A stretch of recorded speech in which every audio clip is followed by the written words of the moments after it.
If exercise and diet aren't giving you the look you're hoping for, you might be a candidate for a tummy tuck. Welcome Dr. Benson Timmons with Piedmont Plastic Surgery and Dermatology. Dr. Timmons, thank you so much for being here. Thank you. It's a pleasure being here. Tummy tucks. Who is a good candidate for a tummy tuck?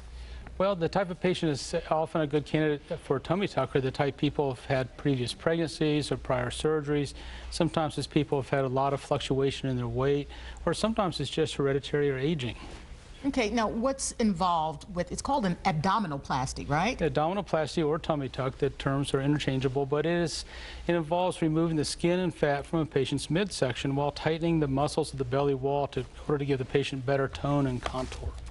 Okay, so what are some of the components of getting a tummy tuck? There are essentially three components that can be employed, although they're not always used in all procedures. It's excision, removal of skin from the anterior aspect of the abdomen, removal of fat through liposuction, and then tightening of the abdominal wall through muscle plication. Okay, can we take a look at some of the pictures? Absolutely. We've got some before and after pictures to give you an idea of some of the work the doctor's doing. So in patient number one, this patient just shows an individual that has excess fat in the areas of her abdomen, but she has fairly good tone and abdominal wall tone, both of her skin and her wall. So in this patient, we managed to do just liposuction alone. Oh. The nice part about this is it reduces the amount of scars in the post-op recovery period. The second patient shown here is one who's got the bulging that women often get after pregnancies, and she has minimal excess skin that's below the belly button. These patients often do very well with what's called a mini tummy tuck, where all the scars are kept below the panty line. Okay. Again, that can be the part that's hard to get rid of with diet and exercise sometimes. You might eat really clean and do lots of crunches, but you still have that little pooch. You're not going to shrink the belly wall through diet and exercise. And as another patient also shows diastasis at the abdominal wall that you can see very commonly in people after pregnancy. She also has a lot of excess skin problems, so this patient required a full tummy tuck where there's a scar that goes around the belly button. Looks good. Oh, thank you. Yeah. Yeah, extraordinary before and after. But what is the recovery like? Well, the recovery from abdominoplasty is variable and very patient-specific. You know, most people need at least 2 weeks off of work, depending on what they do to recover from the surgery. Some need more. And the patient needs to have an opportunity for the body to recover and to respond to the surgery. Most people don't see their final results until about 3 months. We've got another before and after picture that you want to talk about. Well, here's a patient that shows all three components, where she has fat, excess skin, and also diastasis of the belly wall. So we did all three components in her, and you can see it brought her abdomen down quite nicely. That's incredible.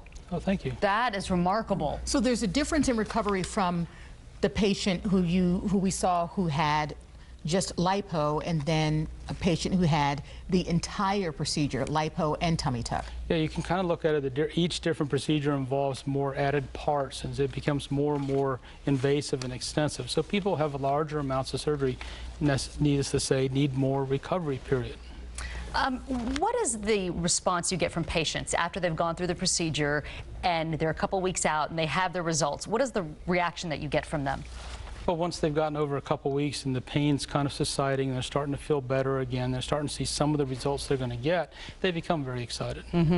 I bet they're thinking, why didn't I do this before? Yeah. Right? Absolutely. Okay, now the tummy tuck is part of the mommy makeover, right? Yes, the tummy tuck and the mommy makeover is simply a term that's used in patients who often have a lot of different issues after multiple pregnancies. Fairly typically involves procedures to the breast and procedures to the abdomen, which can be combined into one procedure done at the same time. Oh. Piedmont Plastic Surgery and Dermatology has a special mommy makeover deal. You can get up to 15% off a tummy tuck and 10% off additional procedures such as breast enhancement or liposuction. Visit ppsd.com, ppsd.com to learn more. You can also call 704-866-4005 to schedule your free consultation. Thank you so much for being here today. Thank you for having me. Tell us all about that. All right.